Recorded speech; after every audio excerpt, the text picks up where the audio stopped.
சத்திய வேதம் பக்தரின் கீதம், சுத்தர்கள் போகும் பாதையின் தீபம், உத்தம மார்க்கம் காட்டும் சத்திய வேதம்.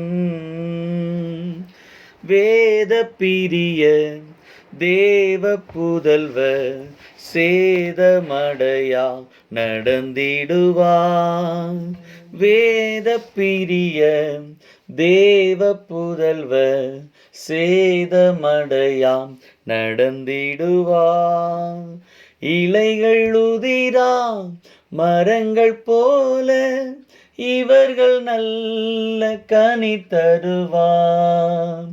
இலைகள் உதிரா மரங்கள் போல இவர்கள் நல்ல கனி தருவார். சத்திய வேதம் பக்தரின் கீதம், சுத்தர்கள் போகும் பாதையின் தீபம், உத்தம மார்க்கம் காட்டும் சத்திய வேதம். ஆண்டவருடைய நாமம் மேம்படுவதாக. ஆண்டவரும் இரட்சகருமாய் இருக்கிற இயேசு கிறிஸ்துவின் ஈடு இணையற்ற நாமத்தில் இந்த நாளின் ஸ்தோத்திரம் வேதபாட வகுப்பிற்கு உங்களை நான் ஸ்தோத்திரம் வாழ்த்துகிறேன், வரவேற்கிறேன். கர்த்தர் உங்களை ஆசீர்வதிப்பாராக. ஸ்தோத்திரம். கிறிஸ்தவருடைய ஜீவியத்தில் ஜபமும் வேதமும் இரண்டு கண்களைப் போல இருக்கிறது. இரண்டு கண்களிலே எது முக்கியம் என்று கேட்டால் இரண்டு கண்களுமே முக்கியம்தான். இரண்டு கண்கள் எது முக்கியம் என்று கேட்டால் இரண்டு கண்களுமே முக்கியம்தான். கர்த்தருக்கு ஸ்தோத்திரம். அதுபோலதான் கிறிஸ்தவ ஜீவியத்திலே பரிசுத்த தேவனுடைய வார்த்தையும் தேவனுடைய சமூகத்திலே ஜெபிக்கிற ஜப அனுபவமும் இருக்கிறது. எப்படி ஒரு பறவை ஸ்தோத்திரம் அதற்கு இரண்டு சிறகுகள் அவசியமோ, உயர பறப்பதற்கு, உன்னத நிலையில் பறப்பதற்கு அதை அவசியமோ, அதை போல தேவ பிள்ளைகளுடைய வாழ்க்கையிலே உயரங்களை அடைவதற்கு, உன்னத நிலையை அடைவதற்கு ஸ்தோத்திரம் இரண்டு காரியங்கள் அவசியம். ஒன்று கர்த்தருடைய வார்த்தை, ரெண்டாவது கர்த்தருடைய சமூகத்திலே ஜெபிக்கிற ஜப அனுபவம். ஜபம் என்று சொல்லும்போது நாம் கர்த்தரோடு கூட பேசுகிறோம். தேவனுடைய வார்த்தை என்று வரும்போது எழுதப்பட்ட தேவனுடைய வார்த்தை கர்த்தர் நம்மோடு கூட தம்முடைய வார்த்தையின் மூலமாக பேசுகிறார்.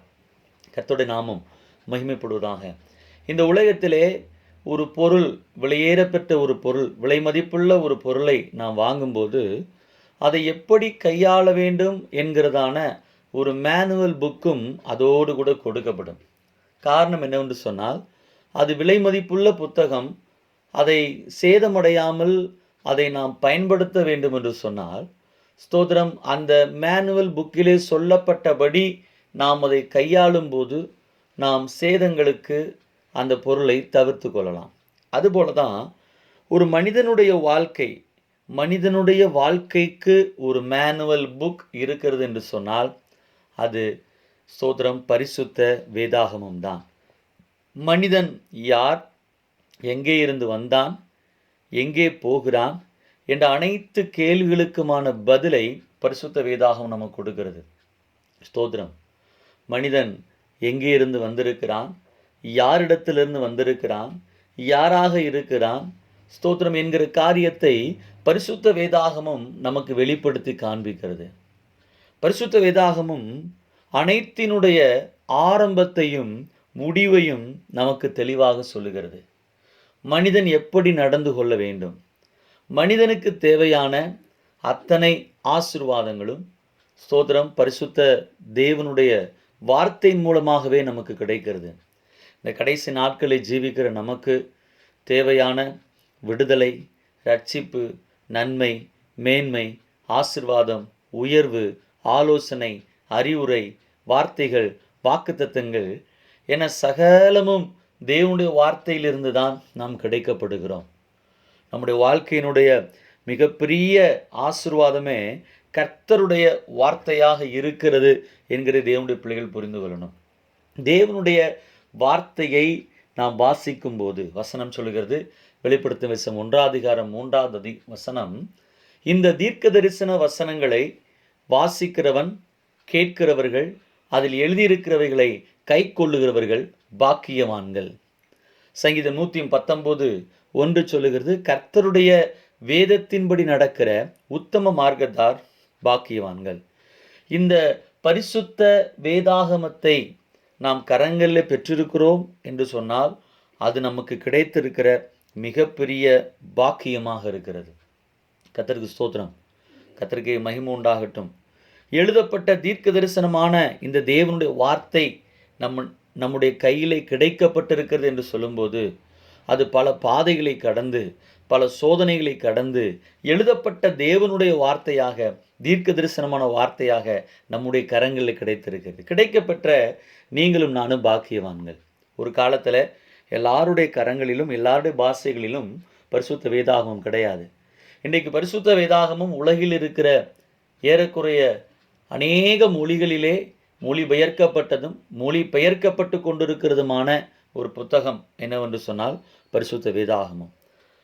எந்த இனத்தார், மதத்தார், மார்க்கத்தார், மொழி பேசுகிறீர்கள் என்ற எந்த பேதமும் வித்தியாசமும் இல்லாமல் அத்தனை ஜனங்களையும் ஆசிர்வதிக்கக்கூடிய வார்த்தைகளாக இந்த வார்த்தைகள் இருக்கிறதை நாம் அறிந்து கொள்ள முடியும்.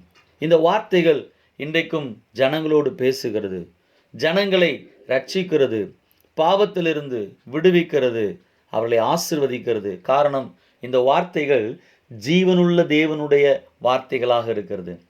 ஜீவனுள்ள தேவனாலே நமக்கு எழுதி கொடுக்கப்பட்ட வார்த்தைகளாக இருக்கிறது.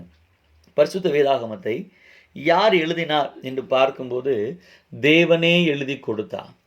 தேவன் தம்முடைய விரலினாலே எழுதி ஆரம்பித்து பின் தம்முடைய தாசர்களாகிய, தம்முடைய மனுஷர்களாகிய மோசேயை கொண்டு, யோசுவாவை கொண்டு, தீர்க்கதரிசிகளை கொண்டு, ராஜாக்களை கொண்டு, அநேகரை கொண்டு கர்த்தர் தம்முடைய வார்த்தையை ஏவுதலை கொடுத்து, உணர்த்துதலை கொடுத்து கர்த்தர் எழுத வைத்தார். எழுதப்பட்ட வார்த்தைகளை சரியாக தேவனுடைய வார்த்தைகளாக வெள்ளியிலே புடமிடப்பட்ட சுத்தமான சொற்களாக, 7 தரம் புடமிடப்பட்ட சுத்தமான சொற்களாக வரலாற்றிலே நிதானிக்கப்பட்டு தேவனுடைய வார்த்தை என்கிற கணத்தை பெறக்கூடிய வார்த்தைகள் மட்டும் பிரித்தெடுக்கப்பட்டு, தொகுக்கப்பட்டு, சேர்க்கப்பட்டு, எத்தனையோ பேர் இந்த தேவனுடைய வார்த்தையை அழிக்க எழும்பின போதும் அவர் எல்லா இடத்திலிருந்தும் இந்த வார்த்தை இன்றைக்கு காக்கப்பட்டு நம்முடைய கரத்தில் கொடுக்கப்பட்டிருக்கிறது என்று சொன்னால் அதை பற்றிய தீர்க்க தரிசன வசனம் நமக்கு தெரியும். வானமும் பூமியும் ஒளிந்து போனாலும் இந்த வார்த்தைகள், இந்த வசனம், இந்த எழுத்து, இந்த எழுத்தின் ஒரு உறுப்பு கூட ஒளிந்து போகாது என்கிறதை தேவ பிள்ளைகள் நீங்களும் நானும் அறிந்திருக்கிறோம். இது நம்முடைய கரங்களில் கிடைக்கப்பட்டிருக்கிறது மிகப்பெரிய பாக்கியம். தேவனுடைய பிள்ளைகள் பரிசுத்த வேதாகமத்தை நாம் வாஞ்சியோடு கூட வாசிக்க வேண்டும். சோத்திரம் மட்டுமல்ல, அதை தியானிக்க வேண்டும், அதை நாம் படிக்க வேண்டும், அதை நாம் புரிந்து கொள்ள வேண்டும். ஸ்தோத்திரம். அதான் வசனம் சொல்லுகிறது, வாசிக்கிறவர்கள் பாக்கியவான்கள், கேட்கிறவர்கள் பாக்கியவான்கள், அதன்படி செய்கிறவர்கள் பாக்கியவான்கள். அதான் வசனம் சொல்லுகிறது, கர்த்தருடைய வேதத்தின்படி நடக்கிற உத்தம மார்க்கத்தார் பாக்கியவான்கள். சோத்திரம். கர்த்தருக்கு பயந்து அவர் வழிகளில் நடக்கிறவன் எவனோ அவன் பாக்கியவான். இந்த நேரத்தில் கூட தொடர்ந்து நான் உங்களோடு கூட ஸ்தோத்திரம் தொடர்ந்து நான் போதிக்க விரும்புகிறேன். கர்த்தருக்கு மகிமை உண்டாவதாக.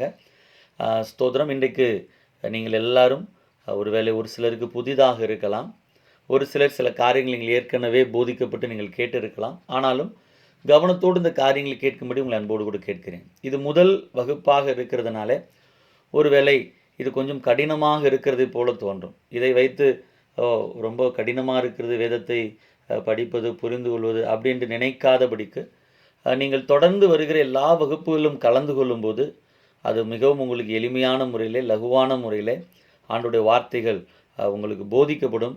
கர்த்தர் போதிக்கிறவராக இருக்கிறார். கர்த்தர் நல்லவர். நாம் ஜபத்தோடு கூட ஆண்டுடைய சமூகத்தில் இருப்போம். நாம் வேதத்தை நாம் கையில் பெற்றிருக்கிறோம், நாம் வாசிக்கிறோம், பிரசங்கிக்கிறோம். ஸ்தோத்திர பிரசங்கங்களை கேட்கிறோம், நிறைய சத்தியங்களை நாம் அறிந்திருக்கிறோம். கர்த்தருக்கு மகிமை உண்டாவதாக. ஆனாலும் பல விஷயங்கள் இல்லை சில விஷயங்கள் நமக்கு சரிவர புரியாததாகவே இருக்கும். வேத பாட வகுப்பு என்று சொல்லும்போது கண் திறக்கப்படுகிற ஒரு அனுபவம். எப்படி இயேசு கிறிஸ்து எத்தனை முறை அவர்களுக்கு போதித்திருந்த போதும் அவர் அப்பத்தை பிட்டு கொடுத்த போது அவருடைய கண்கள் திறக்கப்பட்டதாம். அதுபோல் கண் திறக்கப்படுகிற ஒரு அனுபவம் தான் பைபிள் ஸ்டடி, வேதத்தை படிப்பது என்று சொல்லுவது. ஸ்தோத்திரம். அநேக காரியங்களை வருகிற நாட்களில் படிக்கிறதுக்கு கர்த்தர் நமக்கு உதவி செய்வாராக. இந்த நேரத்தில் ஸ்தோத்திரம், கர்த்தருக்கு மகிமை உண்டாகட்டும். வேதாகமத்தை பற்றிய ஒரு அறிமுகத்தை உங்களுக்கு நான் சொல்ல விரும்புகிறேன். வேதாகமத்தை பற்றிய ஒரு அறிமுகம். இப்போ பைபிள் என்கிற வார்த்தையை நம்ம கேட்டிருக்கிறோம். பைபிள் நம்ம தமிழில் சொல்கிறோம் பரிசுத்த வேதாகமம். மலையாளத்தில் சொல்லப்பட்டிருக்கிறது சத்திய வேத புஸ்தகம், சத்திய புஸ்தகம். உண்மைதான்.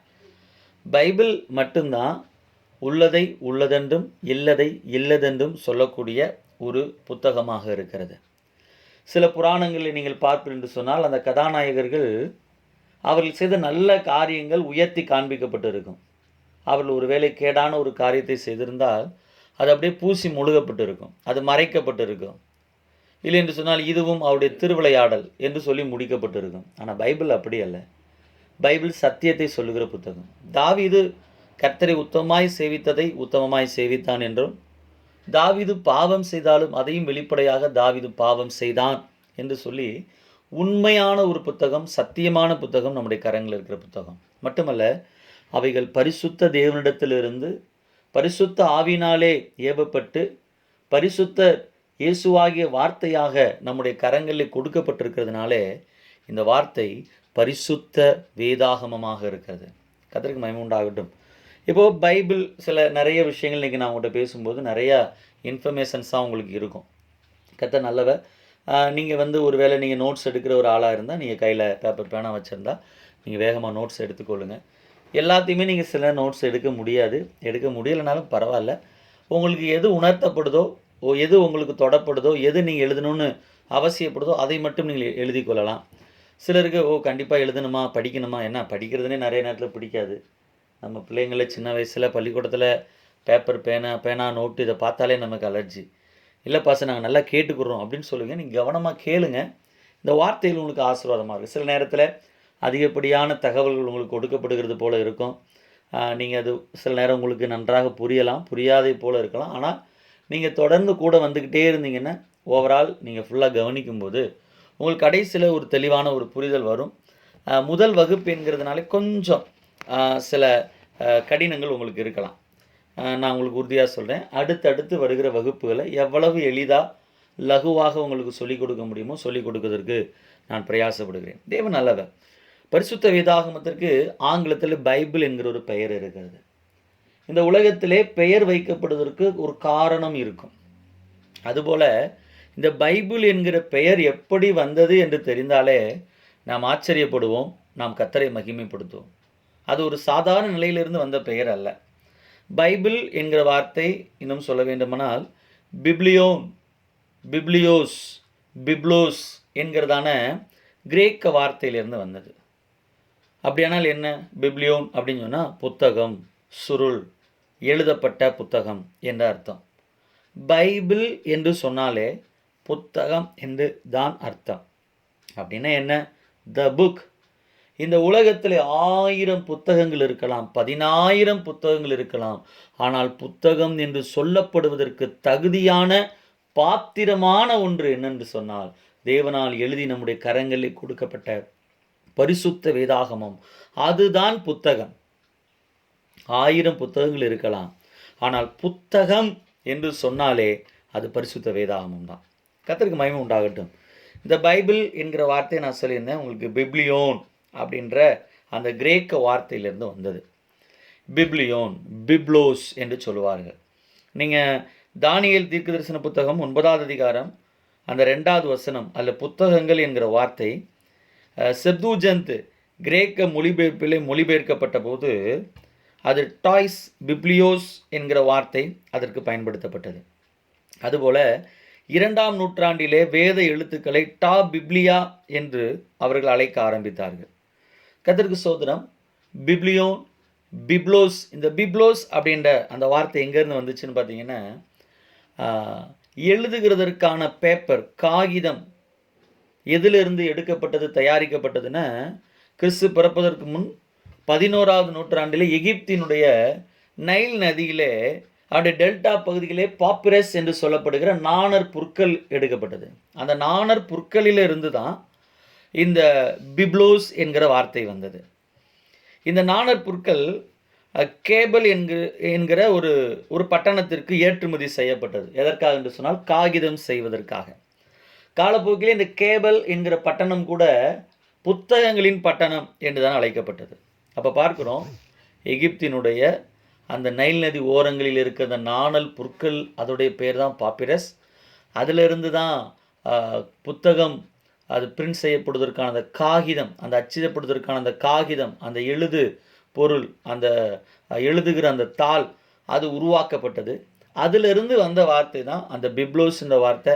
அதிலிருந்து வந்த வார்த்தை தான் பிப்ளியோன். இப்படி கிரேக்க மொழியிலிருந்து லத்தீனுக்கும், லத்தீன்லேருந்து ஃப்ரெஞ்சுக்கும் அப்படியே போய் தான் கடைசியாக ஆங்கிலத்தில் பைபிள் என்கிற வார்த்தை இருக்கிறது. ஒரு வார்த்தையில் ஒட்டு மொத்தத்தில் உங்களுக்கு சொல்லணுன்னே, சோத்திரம், இந்த உலகத்திலே பேப்பர் கண்டுபிடிக்கப்பட்டதே பரிசுத்த வேதாகமம் எழுதுவதற்கு தான். எழுத்துக்கள் கொடுக்கப்பட்டதே தேவனுடைய வார்த்தைகள் எழுதப்படுவதற்கு தான். மொழி கொடுக்கப்பட்டதே கர்த்தருடைய வார்த்தை ஜனங்கள் அறிந்து கொள்வதற்கு தான்.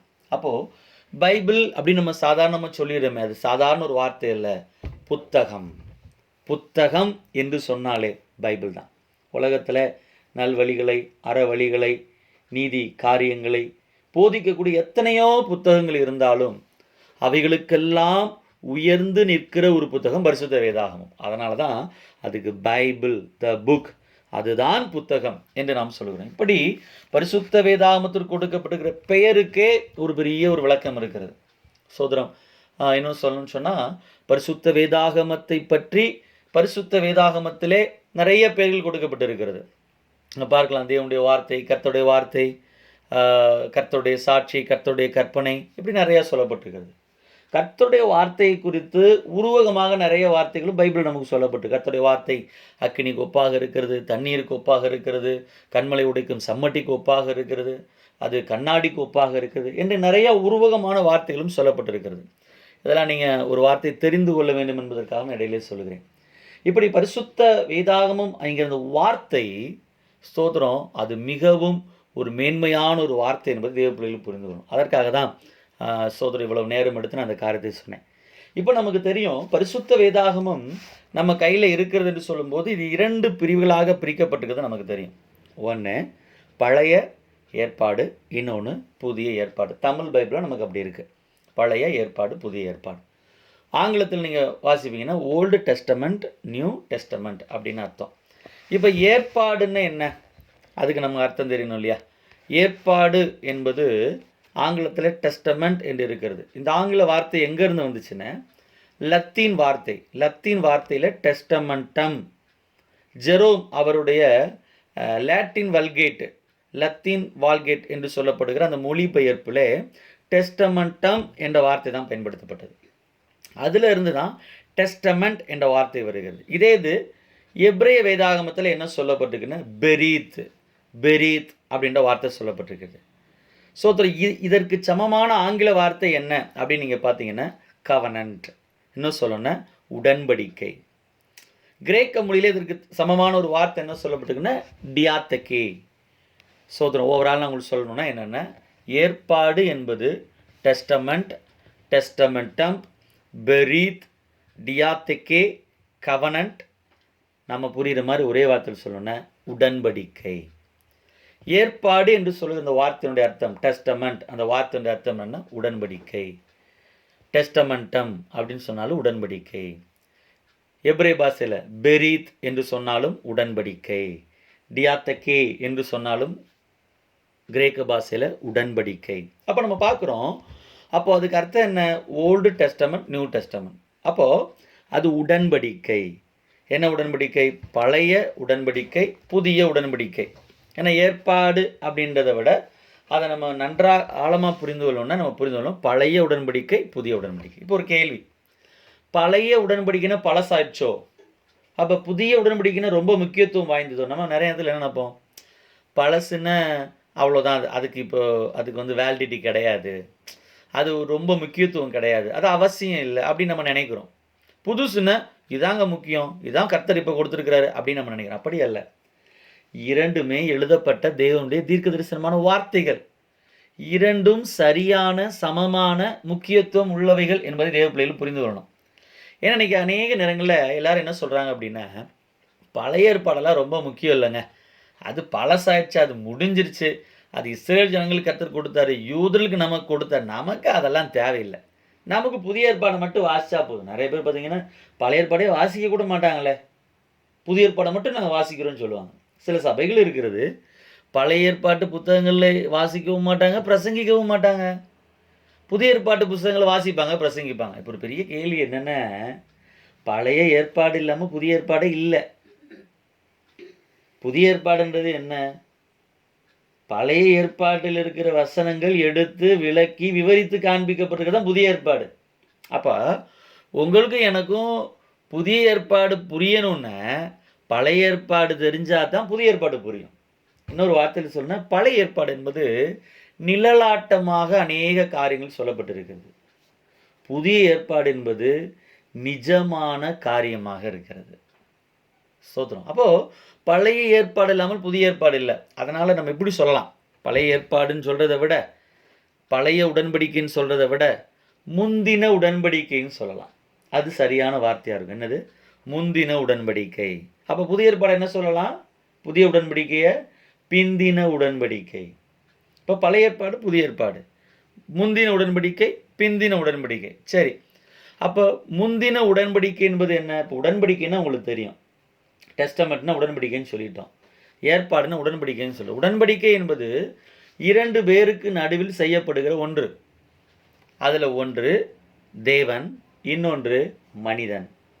பாவம் செய்த மனிதன், தேவனை விட்டு தூரமான போன மனிதன் தேவனிடம் சேரும்படி, தேவனோடு ஐக்கியப்படும்படி, ஆஸ்வதிக்கப்படும்படி ஒரு உடன்படிக்கை நடக்கிறது. மனிதனுக்கும் தேவனுக்கும் இடையிலே நடக்கிற உடன்படிக்கை. அப்போ முந்தின உடன்படிக்கை என்பது எதை சொல்லுகிறது? கர்த்தருக்கு ஸ்தோத்திரம். நம்ம பார்க்குறோம், பழைய உடன்படிக்கை, அதாவது முந்தின உடன்படிக்கை. பழைய ஏற்பாடு என்பது தேவன் சீனாய் மலையிலே மோசேயை கொண்டு இஸ்ரவேலரோடு செய்த உடன்படிக்கை தான் பழைய உடன்படிக்கை. எப்படி? தேவன் யாரோட உடன்படிக்கை பண்ணுகிறார்? இஸ்ரவேல் ஜனங்களோடு. எந்த இடத்துல உடன்படிக்கை பண்ணுகிறார்? சீனாய் மலையிலே. யாரை கொண்டு உடன்படிக்கை பண்ணுகிறார்? மோசேயை கொண்டு. அதுதான் பழைய உடன்படிக்கை. இப்போ பழைய உடன்படிக்கை என்பது என்ன? தேவன் சீனாய் மலையிலே மோசேயை கொண்டு இஸ்ரவேலரோடு செய்த உடன்படிக்கை. அப்போ புதிய உடன்படிக்கை என்ன அப்படின்னு சொன்னால், தேவன் சகல ஜனங்களோடும் செய்த உடன்படிக்கை. எங்கு செய்த உடன்படிக்கை? கல்வாரி மலையிலே. யாரை கொண்டு? இயேசு கிறிஸ்துவை கொண்டு. இதை நீங்கள் புரிந்து கொள்ளும்படியாக நான் உங்களுக்கு சொல்லுகிறேன். அப்போ புதிய உடன்படிக்கை என்பது தேவன் கல்வாரி மலையிலே இயேசு கிறிஸ்துவை கொண்டு சகல ஜனங்களோடும் செய்த உடன்படிக்கை தான் என்ன உடன்படிக்கை? புதிய உடன்படிக்கை. அப்போ பழைய உடன்படிக்கை என்பது என்ன? தேவன் இஸ்ரவேல் ஜனங்களோடு கூட செய்த உடன்படிக்கை. எங்கே செய்தார்? சீனாய் மலையில் மோசேயை கொண்டு. புதிய உடன்படிக்கை என்ன? தேவன் சகல ஜனங்களோடும் செய்கிறார். எங்கு வைத்து? கல்வாரி மலையில் இயேசு கிறிஸ்துவை கொண்டு. இதுதான் பழைய உடன்படிக்கை, புதிய உடன்படிக்கை, அதாவது பழைய ஏற்பாடு, புதிய ஏற்பாடு. இப்போ நமக்கு தெரியும், இது என்ன மொழியிலே எழுதப்பட்டது. பல நேரத்தில் நம்ம ரட்சிக்கப்பட்டு சபைக்கு வந்து பைபிள் வாங்கி பைபிள் வாசிக்க ஆரம்பிக்கும் போது நமக்கு என்ன தோணுதுன்னு, இயேசுநாதர் என்னமோ இந்தியாவில் தமிழ்நாட்டுக்காரர் என்பதை போலவும், அவர் தமிழ்நாட்டில் திருச்சி பக்கத்துலேயோ சென்னை பக்கத்துலேயோ ஒரு ஊரில் பிறந்து வளர்ந்து வந்ததை போலவும், அவர் தமிழ்லையே பேசினதை போலவும், தமிழ்லையே பிரசங்கம் பண்ணதை போலவும், அது எழுதின சீசெல்லாம் தமிழ்லே எழுதினதை போலவும் தான் நம்ம வாசிக்கிறோம், நம்ம பிரசங்கம் பண்ணுறோம், சில நேரம் புரிஞ்சுக்கிறோம். அதெல்லாம் நன்றாக நாம் புரிந்து கொள்ள வேண்டும். பரிசுத்த வேதாகமம் எழுதப்பட்ட மொழி, பழைய ஏற்பாடு என்பது எபிரேய மொழியிலே எழுதப்பட்டது. நீங்கள் பழைய பைபிள்களில் முன்பக்கத்தில் இப்படி எழுதியிருக்கோம், பரிசுத்த வேதாகமம் எபிரேயு, கிரேக்கு என்னும் மொழிகளில் இருந்து மொழிபெயர்க்கப்பட்டது. அப்போ நிறைய பேர் நினைப்பாங்க எபிரே கிரேக்கு ரெண்டு ஒரே மொழி நினைப்பாங்க, தெரியாதவங்க, படிக்காதவங்க. ஆனால் இப்போ உள்ள பைபிள்லாம் தெளிவாக போட்டிருக்காங்க, பழைய ஏற்பாடு எபிரே மொழியிலிருந்து மொழிபெயர்க்கப்பட்டது, புதிய ஏற்பாடு கிரேக்க மொழியிலிருந்து மொழிபெயர்ப்பு. இதுதான் மூல பாஷை, எழுதப்பட்ட பாஷை. அப்போ பழைய ஏற்பாடு எபிரே மொழியில் எழுதப்பட்டது. ஏன் எபிரே மொழியில் எழுதப்பட்டது அப்படின்னு கேட்டால், அது எபிரேயர்களுக்காக எழுதப்பட்டது. இஸ்ரவேலர்கள் தான் யார்? எபிரேயர்கள். அப்போ எபிரேயர்களுக்கு எழுதப்பட்ட தேவனுடைய வார்த்தை என்பதினாலே அது எபிரே பாஷையில் எழுதப்பட்டது. சரி, அப்போ புதிய ஏற்பாடு யாருக்கு எழுதப்பட்டது? கிரேக்கர்களுக்கு எழுதப்பட்டதா? அப்படி அல்ல. புதிய ஏற்பாடு கிரேக்க மொழியில் எழுதப்பட்டது. ஏன் அப்படின்னு சொன்னால் சகல ஜனங்களுக்காக. ஏன் அப்படின்னு சொன்னால் அன்றைக்கு உலகத்தினுடைய ஒரு பொது மொழியாக, தொடர்பு மொழியாக, அலுவலக மொழியாக கிரேக்க மொழி இருந்தது. அப்போ புதிய உடன்படிக்கை என்பது இஸ்ரேல் ஜனங்களுக்கு மாத்திரமானது அல்ல அப்படின்னு எபிரேய பாஷையிலே ஆண்டவர் எழுத வச்சிருப்பார். அது எல்லா ஜனங்களுக்குமானது. இயேசு கிறிஸ்து வாழ்ந்த நாட்களிலே ஊரில் பேசின பாஷை வந்து அரமேயு பாஷை தான் பேசினாங்க. ஒருவேளை அங்கே உள்ளவங்களுக்கு தெரியணும்னா அரமேயு பாஷையில் எழுதியிருக்கலாம். அரமேயு பாஷையிலையும் எழுதலை. புதிய ஏற்பாட்டை எழுதின எல்லாரும், ஒரு ஆளை தவிர, லூக்காவை தவிர எல்லாருமே யூதர்கள். அப்போ அவங்க நினச்சிருந்தா எபிரேய பாஷையிலே எழுதியிருக்கலாம். ஆனால் ஆண்டவர் பாருங்க அவங்கள கிரேக்க பாஷையில் எழுத வைக்கிறார். ஏன் அப்படின்னா அன்றைக்கு உலகம் முழுவதும் பரவலாக்கப்பட்டிருந்த ஒரு மொழி கிரேக்க மொழி. இந்த கிரேக்க மொழியை உலக பொதுமொழியாக்க முயற்சி பண்ணவர் அலெக்சாண்டர். உலகத்தில் இதுவரைக்கும் யாருமே அப்படி ஒரு முயற்சி பண்ணலை. இந்த கிரேக்க மன்னன் மகா அலெக்சாண்டர் உலகத்தெல்லாம் பிடிச்சப்போ அவனுக்குள்ள ஒரு ஆசை இருந்துச்சு. அது என்னென்ன? ஒரே நாடு ஒரே மொழி. இன்றைக்கி நம்ம இந்தியாவில் சொல்கிற மாதிரி ஒரே நாடு ஒரே மொழி. அதனால் கிரேக்க பாஷை எல்லாருக்கும் சொல்லிக் கொடுக்கப்பட்டது, எல்லாரும் பயன்படுத்தினார்கள். அவனுடைய ஆட்சி கீழே இருந்ததுனால எல்லாருக்கும் கிரேக்க பாஷை தெரியும். அப்போது முழு உலகத்திற்கும் தேவனுடைய வார்த்தை சுவிசேஷம் சென்றடைய வேண்டும் என்கிற நோக்கத்தோடு கூட தான் சகல ஜனங்களுக்குமான தேவனுடைய உடன்படிக்கை என்பதனாலே தான் புதிய ஏற்பாடு என்ன மொழியில் எழுதப்பட்டது? கிரேக்க மொழியில் எழுதப்பட்டது. பாருங்கள், இப்போ எபிரேய மொழி என்று சொல்லும்போது எபிரேய மொழியை பற்றி நமக்கு ஒரு சின்ன புரிதல் வேணும். இந்த எபிரேய மொழி முதல்ல யார் பேசுனா அப்படின்னு பார்த்தா ஆபிரகாமுடைய சந்ததியார் தான் எபிரேய மொழியவே பேசுகிறாங்க. அதனால தான் ஆபிரகாம் எபிரேயன் என்று அழைக்கப்படுகிறான். முதல் இந்த உலகத்தில் முதல் எபிரேயன். இப்போ முதல் தமிழன் யாருன்னு கேட்டால் நமக்கு சொல்ல முடியுமா? தெரியலை. யார் ஒருத்தர் எங்கேயோ ஒரு இடத்துல பேசி மருவி அப்படியே பாஷை வந்திருக்கணும். நம்ம சில நேரம் நம்முடைய மொழியை பற்றி நம்ம சொல்லுவோம், கல் தோண்டி மண் தோன்றா காலத்தே முன்தோன்றிய மூத்த மொழி தமிழ் மொழின்னு அப்படின்னு சொல்கிறதுல நமக்கு ஒரு பெருமை தான். ஆனால் அதே நேரத்தில் எபிரேய மொழியை முதல்ல பேசினவர் யார் அப்படின்னு பார்க்கும்போது ஆபிரகாம் தான். ஆபிரகாமும் ஆபிரகாமுடைய சந்ததியும் தான் எபிரேய மொழி பேசினாங்க. இன்னும் சொல்ல போனால் அவங்களுக்கு நாம் பேசுகிற மொழி எபிரேய மொழி என்றே அவர்களுக்கு தெரியாது. இன்னும் சொல்ல வேண்டுமானால் முதல் எபிரேயன் ஆபிரகாம் என்று நாம் சொல்லுகிறோம். ஆனால் ஆபிரகாமுக்கே தெரியாது தான் முதல் எபிரேயன் என்பதே. பின்னாட்களே நாம் சொல்லுகிறோம் ஆபிரகாம் எபிரேய பாஷை பேசினான். அப்போது எபிரேய மொழி என்பது ஆபிரகாமுடைய மொழியாக பின்னாட்களிலே அது மாறினது. எப்படின்னு கேட்டிங்கன்னா ஆபிரகாம் வாழ்ந்த அந்த பகுதி பட்டணம், அங்கு முழுதுமாக பேசப்பட்ட அந்த ஊர் என்கிற தேசம், அந்த பாபிலுடைய கலாச்சாரம், அந்த பகுதியில் அந்த பாபில் கோபுரத்தினுடைய பகுதி, அங்கு பேசப்பட்ட மொழி என்னென்ன? அக்காடியன் என்கிற ஒரு மொழி பேசப்பட்டது. அசிரோ பாபிலோனியன் லாங்குவேஜ் தான் இந்த அக்காடியன் மொழி. இன்றைக்கும் இது புழக்கத்தில் இருக்கிறது. இந்த மொழி பேசுகிறவராக தான் யார் இருந்தார்னா ஆபிரகாம் இருந்தார். இப்போ ஆபிரகாமை கர்த்தர் அழைச்சப்போ நமக்கு தெரியும் அவர் ஒரே இடத்துல குடியிருக்கல, தேசாந்திரியாக குடியிருந்தார். அப்போது ஒரு சமயம் ஒரு நாட்டில் எகிப்தில் இருப்பார், ஒரு சமயம் இன்னொரு இடத்துல இருப்பார். இப்படி போகும்போது பல மொழி அவர்களோடு கூட கலந்து அவர்களுக்கு ஒரு மொழி என்றே உருவாகிவிட்டது. அதுதான் எபிரேய மொழி. உங்களுக்கு புரியும் நம்புகிறேன். சில நேரம் பார்டரில் இருக்கிறவங்க நிறைய பேர் பார்த்தீங்கன்னா மலையாளமும் தமிழும் கலந்து பேசுவாங்க. அமெரிக்கா மாதிரி இடங்களில் அமெரிக்கன் மெக்சிகன் அந்த பார்டரில் இருக்கிறவங்க ரெண்டு கலந்து பேசுவாங்க. இது இயற்கை. இப்போ நம்ம பார்க்குறோம் சிஸ்டமேட்டிக்காக ஆபிரகாமோடைய குடும்பமோ யாரும் பெருசாக ஒன்றும் படிக்கலை, எல்லாம் பயணிகளாக இருக்காங்க. நீங்கள் நம்ம ஊர்லேயும் நாடோடிகளாக சில வியாபாரம் பண்ணுறதுக்கு தொழில் பண்ணுறதுக்கு ஊராக வருவாங்க. அவங்க ஒரு பாஷை பேசுவாங்க. அந்த பாஷை எதுலேயுமே சேர்க்க முடியாது. அது அவர்களுக்கே உரித்தான பாஷையாக இருக்கும். அது கொஞ்சம் தெலுங்கு இருக்கும், கொஞ்சம் தமிழ் இருக்கும், கொஞ்சம் மலையாளம் இருக்கும், கொஞ்சம் வேறு மொழிகள் இருக்கும். எல்லாம் கலந்து ஒரு பாஷையாக இருக்கும் பாருங்கள். அதை போல் மருவி பேசி பேச்சு வழக்கிலே மட்டும் இருந்த ஒரு மொழி தான் எபிரேய மொழி. இன்றைக்கும் கூட எழுத்து வழக்கில் இல்லாமல் பேச்சு வழக்கில் மட்டும் இருக்கக்கூடிய ஆயிரக்கணக்கான மொழிகள் இருக்கிறது. பழங்குடிகள், மலைவாழ் மக்கள், சில தனித்து விடப்பட்ட காடுகளில் வாழ்கிற ஜனங்கள்லாம் அப்படிப்பட்ட மொழிகளை பேசுகிறாங்க. இப்போ இந்த எபிரேய மொழிக்கு முதல்ல எழுத்து வடிவம் கொடுத்தவர் யாருன்னா கர்த்தர் தான் கொடுக்குறார். அவள் எகிப்தில் இருந்த காலம் மட்டும் அவர்களுக்கு எகிப்திய மொழியும் தெரியும், அவருடைய பாரம்பரியமான மொழியான ஆபிரகாம், ஈசாக்கு, யாக்கோபு பேசின என்ன மொழியும் தெரியும், எபிரேய மொழியும் தெரியும். ஆனால் இந்த எபிரேய மொழிக்கு எழுத்து வடிவம் கிடையாது பாருங்க. இப்போ முதல்ல இந்த எபிரேய மொழிக்கு எழுத்து வடிவம் யார் கொடுக்குறார் தெரியுமா? கர்த்தர் தான் கொடுக்குறார். எங்கே வச்சு கொடுக்குறாரு? சீனாயிலே கர்த்தர் மோசே வரவழைத்து 2 கற்பலகைகளிலே கர்த்தர் என்ன செய்கிறார்? தம்முடைய வார்த்தைகளை, தம்முடைய 10 கட்டளைகளை, கற்பனைகளை தேவன் என்ன செய்கிறார்? எழுதி கொடுத்து எபிரேய மொழியை எழுதினவர் தேவன் தான். என்ன சொல்ல போனால் பைபிளை எழுதினவரே கர்த்தர் தான்.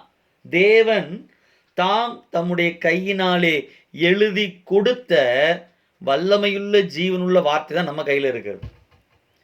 ஏதோ உலகத்தில் எத்தனையோ புத்தகங்கள், ஏதோ மனிதர்கள், புனிதர்கள், வாழ்ந்தவர்கள், அறிவியலாளர்கள், தத்துவியலாளர்கள், ஆராய்ச்சியாளர்கள், அவர்களுடைய ஞானமோ அறிவோ புத்தியோ அல்ல பரிசுத்த வேதாகமம். இது வானத்தையும் பூமியும் அண்ட சராசரங்களையும் படுத்த சர்வ வல்லமையுள்ள கர்த்தர் தன்னுடைய விரலினாலே 2 கற்பலைகளிலே எழுதி கொடுக்கப்பட்ட 10 கட்டளைகள் முதலாவது அவரால் எழுதி கொடுக்கப்பட்டது.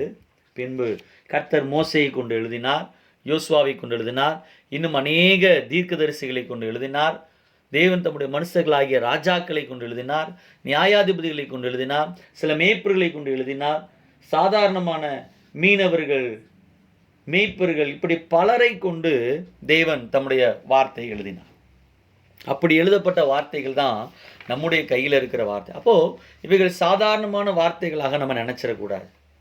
கர்த்தருக்கு சோதரம், இது தேவனால் எழுதி கொடுக்கப்பட்ட வார்த்தைகள் என்கிற சிந்தை தேவ பிள்ளையுடைய உள்ளத்தில் இருக்க வேண்டும். இது தேவன் தம்முடைய கரங்களால் எழுதி கொடுத்தது, தம்முடைய பரிசுத்த தீர்க்கதரிசிகளால் எழுதி கொடுத்தது. அவரால் ஏவுதலை பெற்று உந்துதலை பெற்று எழுதப்பட்ட சத்தியமான வார்த்தைகள் தான் உங்களுடைய என்னுடைய கையில் இருக்கிற இந்த 66 புத்தகங்களையும் கொண்ட இந்த வார்த்தை. கர்த்தருக்கு சோத்திரம். நாம் பார்க்கிறோம், இப்போ நம்ம பைபிள்ன்ற புத்தகத்தை பற்றி நான் உங்களுக்கு சொன்னேன், அந்த பேர் எப்படி வந்ததுன்னு. 2வது ஏற்பாடு, பழைய ஏற்பாடு புதிய ஏற்பாடுன்னு என்னன்னு சொன்னேன், உடன்படிக்கை. அடுத்து சொன்னேன் மொழி, என்ன மொழியிலே எழுதப்பட்டது, அந்த மொழிக்கான காரியத்தையும் காரணத்தையும் நான் உங்கள்கிட்ட சொன்னேன்.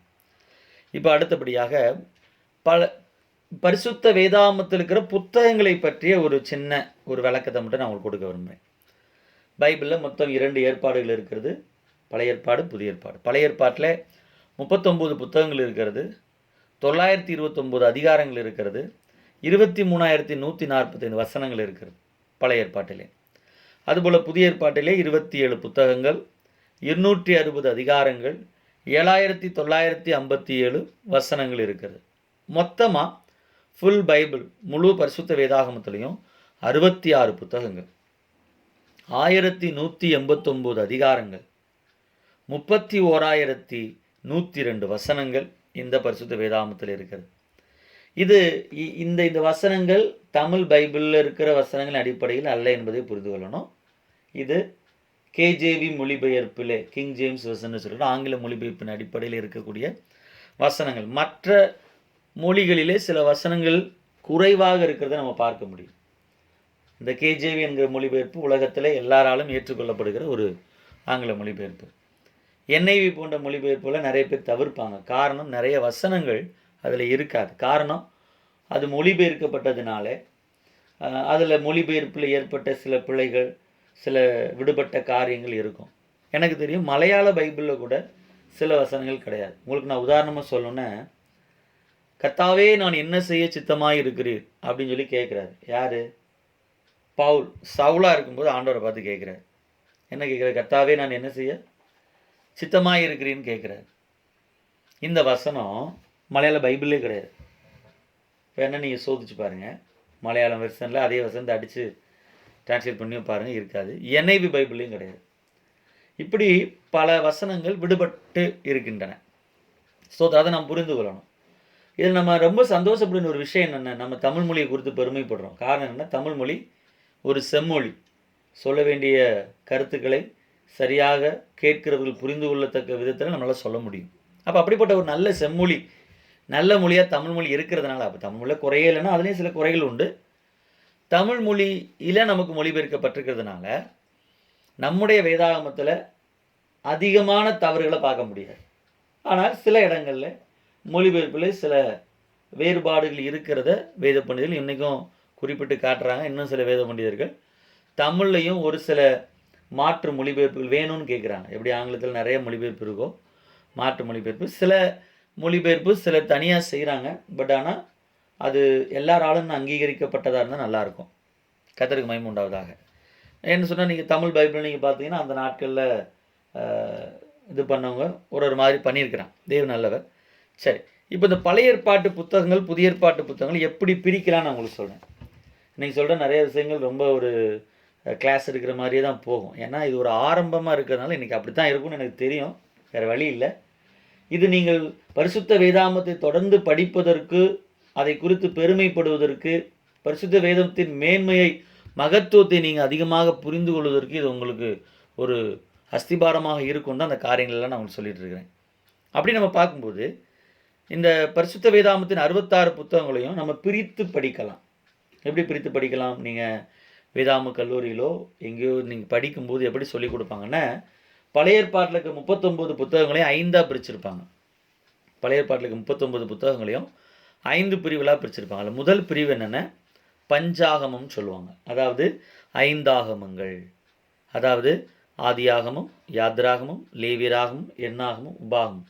இந்த 5 புத்தகங்களையும் என்ன சொல்லுவாங்கன்னா 5 ஆகமங்கள், பஞ்சாகமங்கள் அப்படின்னு சொல்லுவாங்க. இது ஆங்கிலத்தில் பென்டட்யூக் அப்படின்னு சொல்லப்பட்டிருக்குது. இந்த 5 புத்தகங்கள் பஞ்சாகமம், இது ஒரு பிரிவாக இருக்கிறது. இது ஆங்கிலத்தில் சொல்லும்போது மோசைக் லான்னு சொல்லுவாங்க. மோசை நியாயப்பிரமாணம், இல்லை லான்னு சொல்லுவாங்க, நியாயப்பிரமாணம், சட்ட புத்தகம் அப்படின்னு. இதுதான் முதல் எழுதப்பட்ட தேவனுடைய வார்த்தை. அதற்கு பின்பு யோசுவா புத்தகத்திலிருந்து எஸ்தர் புத்தகம் வரைக்கும் 12 புத்தகம் இருக்குது. யோசுவா, நியாயாதிபதிகள், ரூத், 1-2 சாமுவேல், 1-2 ராஜாக்கள், 1-2 நாளாகமம், எஸ்ரா, நெகேமியா, எஸ்தர். இந்த 12 புத்தகங்களையும் வரலாற்று புத்தகங்கள்னு சொல்லுவாங்க. ஹிஸ்டாரிக்கல் புக்ஸ், வரலாற்று புத்தகங்கள். அடுத்து இருக்கிற 5 புத்தகம் யோபுல இருந்து உன்னத பாட்டு வரைக்கும். யோபு, சங்கீதம், நீதிமொழிகள், பிரசங்கி, உன்னத பாட்டு. இந்த 5 புத்தகங்களையும் இலக்கிய புத்தகங்கள், இல்லை ஞான பாட்டுக்கள், லிட்ரேச்சர் புக்ஸ் அப்படின்னு ஆங்கிலத்தில் சொல்லுவாங்க. இந்த 5 புத்தகங்களையும். அடுத்து இருக்கிற 5 புத்தகங்கள் அதை பெரிய தீர்க்க தரிசனங்கள்னு சொல்லுவாங்க. ஏசாயா, ஏசாயிலேருந்து தானியல் வரைக்கும். ஏசாயா, எரேமியா, எசேக்கியல், புலம்பல், தானியல். இந்த 5 என்ன சொல்லுவாங்கன்னா பெரிய தீர்க்க தரிசனங்கள்னு சொல்லுவாங்க. அடுத்து 12 புத்தகங்கள் மீதம் இருக்குது. எதில் இருந்துன்னா ஓசியாவிலேருந்து மல்கியா வரைக்கும். ஓசியா, யோவேல், ஆமோஸ், ஒபதியா, யோனா, மீகா, நாகும், ஆபகு, செப்பனியா, ஆகாய், சக்கரியா, மல்கியா. Hosea to Malachi. இந்த 12 புத்தகங்களையும் சிறிய தீர்க்க தரிசனம், அதாவது மைனர் ப்ராஃபட்ஸ் அப்படின்னு சொல்லுவாங்க. அப்போ நம்ம பார்க்குறோம், நாம் இன்றைக்கி பழைய ஏற்பாட்டை எப்படி பிரித்து படிக்கிறோம்னா 5 பிரிவுகளாக பிரித்து படிக்கிறோம். 1 5 ஆகமங்கள், 2 வரலாற்று புத்தகங்கள், 3 இலக்கிய புத்தகங்கள், 4 பெரிய தீர்க்க தரிசனங்கள், 5 சிறிய தீர்க்க தரிசனங்கள். இப்போ ஒரு பெரிய கேள்வி இருக்கும், அதென்ன பெரிய தீர்க்க தரிசனம் சிறிய தீர்க்க தரிசனம் அப்படின்னு நீங்கள் கேட்டால், அவர்கள் பெரிய தீர்க்கதரிசிகள், இவர்கள் சின்ன தீர்க்கதரிசிகள், அப்படிலாம் கிடையாது. எப்பவுமே புரிஞ்சுக்கொள்ளணும், தீர்க்கதரிசிகள் சொன்னாலே தீர்க்கதரிசிகள் தான். ஏன் அப்படி பிரிக்கப்பட்டிருக்குன்னா, அவர்கள் எழுதப்பட்ட புத்தகத்தின் அளவின் அடிப்படையில் அப்படி பிரிக்கப்பட்டிருக்கிறது. அப்போ ஒரு கேள்வி வரும், அப்போ எரேமியா சின்ன அப்போ புலம்பல் சின்ன புக்கு தானே அப்படின்னு நீங்கள் கேட்பீங்க. ஏன்னா புலம்பலை எழுதின தீர்க்கதரிசி எரேமியா தான் எரேமியா புத்தகத்தையும் எழுதியிருக்கிறார். அப்போ எரேமியாவோடு கூட அது வர்றதுனால அது கூட சேர்ந்துக்கிடுது, அவ்வளோதான் வித்தியாசம். மற்ற புத்தகங்களை அளவின் அடிப்படையில் தான் சிறிய தீர்க்கதரிசனங்கள் நம்ம சொல்கிறோம். அது நான் பிரித்து படிக்கிறதுக்கு ஏதுவாக அப்படி சொல்லப்பட்டிருக்குது. இந்த இடத்துல ஒரு சத்தியத்தை நான் உங்களுக்கு சொல்ல விரும்புகிறேன். தேவனுடைய பார்வையில் பெரிய ஊழியக்காரர் சின்ன ஊழியக்காரன் கிடையாது. இந்த உலகத்தில் பல நேரத்தில் பணம், பொருள், பதவி, அந்தஸ்து வச்சு பெரிய ஆள் சின்ன ஆள் நம்ம சொல்லுவோம், அப்படி கிடையாது. தேவனுடைய பார்வையில் ஊழியர்னா ஊழியர் தான். ஒருவேளை முதிர்ந்த ஊழியர், இளம் ஊழியர்னு சொல்லலாம். இளம் ஊழியர் ஒரு நாள் முதிர்ந்த ஊழியராக மாறுவார். அப்போது பெரிய தீர்க்கதரிசி சின்ன தீர்க்கதரிசின்லாம் இல்லை, தீர்க்கதரிசினா தீர்க்கதரிசிகள் தான். சில சொல்லுவாங்க பெரிய சபை சின்ன சபை. சபைனா சபை தான், அதில் பெருசு சிறுசுலாம் கிடையாது. சில சொல்லுவாங்க பெரிய ஊழியம் சின்ன ஊழியம். ஊழியம் என்று சொன்னாலே பெரியது தான், அதில் பெருசு சிறுசுன்னு சொல்கிறதுக்கு ஒன்றுமே இல்லை. இப்படி பழைய ஏற்பாடை நம்ம 5 பிரிவுகளாக பிரித்திருக்கிறோம். நான் மறுபடியும் கூட சொல்கிறேன். பஞ்சாகமம், வரலாற்று புத்தகங்கள், இலக்கிய புத்தகங்கள், பெரிய தீர்க்க தரிசனங்கள், சிறிய தீர்க்க தரிசனங்கள். அப்போ புதிய ஏற்பாட்டிலுக்கு 27 புத்தகத்தை நம்ம எப்படி பிரிச்சிருக்கிறோம் அப்படின்னு கேட்டால் 3 பிரிவுகளாக பிரிச்சிருக்கிறோம். எப்படின்னு கேட்டிங்கன்னா, முதலாவது வரலாற்று புத்தகங்கள், ஹிஸ்டாரிக்கல் புக்ஸ். முதல் 5 புத்தகம் மத்தேயுவிலிருந்து அப்போஸ்தலர் நடபடிகள் வரை. மத்தேயு, மார்க்கு, லூக்கா, யோவான், அப்போஸ்தலர் நடபடிகள். இந்த 5 புத்தகங்களை நம்ம என்ன சொல்கிறோம் அப்படின்னு கேட்டால் வரலாற்று புத்தகங்கள்னு சொல்கிறோம். முதல் 4 புத்தகங்கள் அதை நம்ம சுவிசேஷங்கள்னு சொல்கிறோம். இயேசு கிறிஸ்துவினுடைய பிறப்பு துவங்கி அவருடைய வாழ்க்கை, ஊழியம், அவருடைய பாடு மரணம், அவருடைய உயிர்த்தெழுதல், அவருடைய பரமேறுதல், அவருடைய முழு வாழ்க்கை வரலாறுன்னு சொல்லக்கூடிய முதல் 4 புத்தகங்களை சுவிசேஷங்கள், நற்செய்தி நூல்கள் அப்படின்னு நம்ம சொல்கிறோம். இயேசு கிறிஸ்துவின் வரலாறு. அதோடு கூட 5வது புத்தகம் அப்போஸ்தலர் நடபடிகளையும், அதுவும் வரலாற்று புத்தகம் தான். எப்படி? அது ஆதி திருச்சபையினுடைய வரலாற்றை சொல்லுகிற ஒரு புத்தகம். அதனால் அதையும் வரலாற்று புத்தகங்களும் சேர்க்கிறோம். இப்படி புதிய ஏற்பாட்டில் இந்த 5 புத்தகங்களும் வரலாற்று புத்தகங்களாக இருக்கிறது. அப்போஸ்தலர் நடபடிகளுக்கு இன்னொரு பேரும் சொல்லுவாங்க, பரிசுத்தாவின் நடபடிகள், இல்லைன்னா பரிசுத்தாவின் சுவிசேஷம் என்றும் சொல்லுவாங்க. அடுத்து நம்ம பார்த்தீங்கன்னா, அடுத்து இருக்கிற 21 புத்தகங்களும் வெளிப்படுத்தும் விசேஷம் தவிர்த்து, வெளிப்படுத்தும் விசேஷம் புதிய ஏற்பாட்டில் இருக்க ஒரே தீர்க்க தரிசன புத்தகம், எல்லாவற்றின் முடிவை சொல்லுகிற ஒரு புத்தகம். அதற்கு இடையில் முதல்ல இருக்கிற 5 வரலாற்று புத்தகம், கடைசி இருக்கிற ஒரு புத்தகம் அது தீர்க்க தரிசன புத்தகம். இதற்கு இடையில் இருக்கிற 21 புத்தகங்கள் இருக்குது பார்த்தீங்களா? இந்த 21 புத்தகங்களுக்கு ஒரு பேர் கொடுக்கணும்னா நிருபங்கள், எபிஸ்டல்ஸ் அப்படின்னு ஆங்கிலத்தில் சொல்லுவோம். அப்படின்னா என்ன? கடிதங்கள். சபைக்கு தேவன் தம்முடைய மனுஷர்கள், அப்போஸ்தலர்கள், சீசர்கள் மூலமாக எழுதின கடிதங்களுடைய தொகுப்பு தான் இந்த 21 புத்தகங்களும். அப்போ புதிய ஏற்பாட்டில் நம்ம 3 புத்தகங்களை பிரிக்கிறோம். 1 வரலாற்று புத்தகங்கள், நிருபங்கள், தீர்க்க தரிசனம். சரி, இந்த நிருபங்களையுமே இன்னும் பிரித்து நம்ம படிக்கலாம். எப்படின்னு கேட்டிங்கன்னா, பவுல் எழுதின நிருபம் முதல் 14 நிருபம் எதுலேருந்து எது வரைக்கும்? ரோமர்லேருந்து எப்ரேயர். எப்ரேயருக்கு மட்டும் ஒரு சின்ன சந்தேகம் இருக்குது. ஏன்னா எப்ரேயர் நிருபத்தை எழுதினவர் அவருடைய தலைப்பில் யார் எழுதினான்னு சொல்லி குறிப்பிடலை. பெரும்பாலானோர் என்ன கருதுகிறாங்கன்னா, அதை பவுல் தான் எழுதியிருப்பார். ஒருவேளை பவுல் எழுதாமலும் இருக்கலாம். அப்படி பவுல் எழுதியிருப்பாருன்னா இந்த 14 நிருபமுமே என்ன நிருபம்? பவுலின் நிருபங்கள், ரோமர்ல இருந்து. அப்போ அடுத்து கொஞ்சம் நிருபங்கள் இருக்குது, 7 நிருபங்கள். இதை என்ன சொல்லுவாங்கன்னா பொதுவான நிருபங்கள்னு சொல்லுவாங்க, ஜெனரல் எபிஸ்டல்ஸ்ன்னு சொல்லுவாங்க. அதை பாலின் எபிஸ்டல்ஸ்ன்னு சொல்லுவாங்க, இதை ஜெனரல் எபிஸ்டல்ஸ்ன்னு சொல்லுவாங்க. அதாவது அது பவுல் எழுதின நிருபம், இது பவுல் எழுதாத நிருபம். இன்னொரு வார்த்தை சொன்னால் நான் பாலின் எபிஸ்டல்ஸ், பொதுவான நிருபம் அப்படின்னு சொல்லுவாங்க. இந்த பொதுவான நிருபம் எதுலேருந்து இது வரைக்குன்னா யாக்கோபுலேருந்து யூதா வரைக்கும். இது 7 பொதுவான நிருபம். இதில் நீங்கள் இவ்வளோ நாளாக நீங்கள் இதை யோசிச்சிருப்பீங்கன்னு எனக்கு தெரியல. இதை சொல்லும்போது உங்களுக்கு அது புரியும்.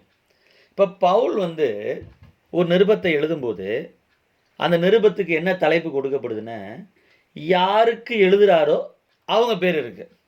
இப்போ பவுல் ரோமருக்கு எழுதுனா என்ன இருக்குது? ரோமர் நிருபம் அப்படின்னு இருக்கு. எபேசியருக்கு எழுதுனா எபேசியர் நிருபம் இருக்குது.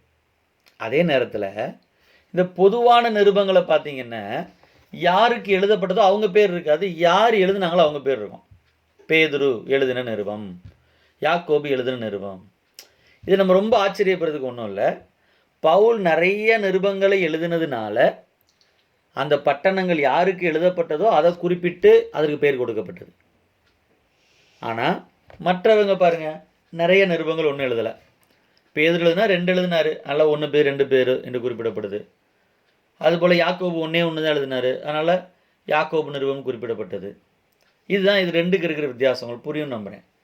பவுலின் நிருபங்கள், பவுல் எழுதாத நிருபங்கள். பவுலின் நிருபங்கள் என்ன? ரோமர்லேருந்து எபிரேயர் வரைக்கும். பவுல் எழுதாத நிருபம் அப்படின்னா என்ன? மற்றவங்க எழுதுனது நிருபம். அதுக்கு தான் பொதுவான நிருபம்னு சொல்கிறோம். அது எத்தனை இருக்குன்னா 7 நிருபங்கள் இருக்குது. இந்த 14 நிருபங்களையும் நீங்கள் கவனித்து பார்ப்பீங்க அப்படின்னா, ரோமர்லேருந்து எபிரேயர் வரைக்கும் பார்க்கும்போது, எபிரேயரை கூட விட்டுருவோமே, அதை கொஞ்சம் நடுவில் இருக்கட்டும். நீங்கள் ரோமரில் இருந்து எபிரேயருக்கு முன்னால் வரைக்கும் நீங்கள் பார்க்கும்போது, அந்த 13 நிருபத்தில் 2ஆக பிரிக்கலாம். அதையும் பவுல் எழுதின நிருபத்தை 2ஆக பிரிக்கலாம். எப்படின்னா, 9 நிருபம் வந்து சபைகளுக்கு எழுதப்பட்டது, 4 நிருபம் தனிப்பட்ட நபருக்கு எழுதப்பட்டது. தனிப்பட்ட நபர் யாருக்கெல்லாம் பவுல் நிருபம் எழுதினார் உங்களுக்கு ஞாபகம் இருக்கா? 1 தீமோத்தேயு, 2 தீமோத்தேயு, தீத்து, பிலேமோன். இந்த 4 நிருபமும் தனிப்பட்ட ஆட்களுக்காக பவுல் என்ன செய்தார்? எழுதினார். தனிப்பட்ட ஆட்களுக்காக பவுல் எழுதினார். ஆனால் மற்ற 9 நிருபங்களும் சபைகளுக்கு எழுதப்பட்டது. எத்தனை சபைகளுக்கு எழுதப்பட்டது? 7 சபைகளுக்கு. எப்படின்னு கவனிங்களேன். 7 சபைகளுக்கு நம்ம எப்படி சொல்கிறோம்? 2 சபைக்கு 2 முறை எழுதியிருக்காரு. கொரிந்தியருக்கு 2 நிருபம் எழுதியிருக்கிறாரு, தெசலோனிக்கேயருக்கு 2 நிருபம், இப்படி பிரிக்கப்பட்டிருக்குது. இப்போ இந்த புத்தக பிரிவுகளை நம்ம பிரித்து படிக்கிறதுனால என்ன பிரயோஜனம்னா, வருகிற காலங்களே நம்ம ஒவ்வொரு பாடமாக நம்ம பரிசுத்த வேதாமத்தை படிக்கும்போது அது நமக்கு புரிகிறதுக்கு எதுவாக இருக்கும். இன்றைக்கி நம்முடைய சமயம் கிட்டத்தட்ட கடந்து போகிறதா இருக்கிறதுனால நான் இன்றைக்கி வகுப்பை இந்த இடத்துல முடிக்கலான்னு நினைக்கிறேன். அதனால் இந்த நேரத்தில் நம்ம உங்களுக்கு ஏதாவது சந்தேகங்கள் இருக்குமானால் நீங்கள் இந்த தருணத்தில் நீங்கள் கேட்க முடியும். உங்களுக்கு ஏதாவது சந்தேகங்கள் இருக்குமானால், இதுவரைக்கும் சொல்லி கொடுத்ததில் ஏதாவது சந்தேகம் இருக்குமானால் நீங்கள் கேட்கலாம். கர்த்தருக்கு ஸ்தோத்திரம். இந்த நாளுடைய முதல் வகுப்பிலே பரிசுத்த வேதாகமம், அதனுடைய மேன்மை, அதனுடைய முக்கியத்துவம், தேவனுடைய வார்த்தையினுடைய மேன்மை, முக்கியத்துவம், அதோடு கூட ஏற்பாடு என்று சொன்னால் என்ன, பைபிள் என்ற அந்த வார்த்தை, அதனுடைய மேன்மை, முக்கியத்துவம், ஏற்பாடு என்று சொல்லுகிற அந்த வார்த்தை, அதனுடைய மேன்மை, முக்கியத்துவம், அதுபோல் என்ன மொழியிலே எழுதப்பட்டது, உடன்படிக்கை என்ன அப்படின்ற சில காரியங்களையும், அதோடு கூட வேதாகமத்தினுடைய பிரிவுகள், எப்படி நாம் வேதாகமத்தை பிரித்து படிக்கிறோம் அப்படின்ற காரியங்கள் எல்லாம் ஒரு பகிர்ந்துகளை கர்த்தர் உதவி செய்தார். தொடர்ந்து வருகிற நாட்களிலே நாம் இன்னும் தொடர்ந்து கற்றுக்கொள்ள தேவன் நம்மை நடத்துவாராக. எங்கள் நேசிக்கிறீங்களா அன்பின் பரலோக பிதாவே, உடைய நாம் மேம்படட்டும், பரிசுத்தப்படட்டும். இந்த நாளுடைய வகுப்புகளை கர்த்தர் நீர் ஆசீர்வதித்ததற்காக நன்றி. ஆண்டவரே சோதரம், ஆண்டவரே இந்த நாளில் போதிக்கப்பட்ட வார்த்தைகள் ஒவ்வொருவருக்கும் பிரயோஜனமாக இருக்கட்டும். தேவனுடைய வார்த்தை ஒவ்வொருவரும் வாஞ்சியோடு கற்றுக்கொண்டு தம்முடைய வாழ்விலே ஆண்டவரே ஸ்தோத்திரம், தேவனுடைய நோக்கத்தையும் திட்டத்தையும் புரிந்து கொண்டவர்களாக, உம்முடைய கரங்களில் பயன்படுகிற பாத்திரங்களாக, கருவிகளாக ஒவ்வொருவரும் இருக்க ஆண்டவரே ஜெபிக்கிறேன். கர்த்தர் அப்படியே ஒவ்வொருவரையும் ஆசீர்வதி. இயேசுவின் நாமத்தில் பிதாவே, ஆமென்.